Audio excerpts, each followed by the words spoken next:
show you how to force a restart on your Samsung Galaxy A03. You typically want to do a forced restart where when you can't restart or shut down the traditional way, maybe this doesn't pop up, maybe you try to select restart or power off and your screen's unresponsive, not working or frozen or whatnot.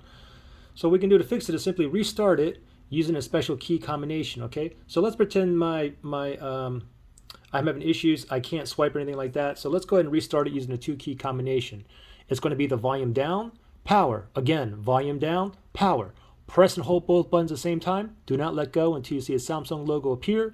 Once the Samsung logo appears, let go of both buttons, okay? We'll do it together, all right? Pretend there's something wrong with my phone, I can't swipe. Volume down, power. Ready, set, go. Press and hold both buttons. Don't worry about what's happening to the screen. Continue to hold both buttons. Volume down, power. Keep on holding until we see a Samsung logo appear. Still holding. Still holding. Oh, Samsung logo. Let go of both buttons and let it boot up normally.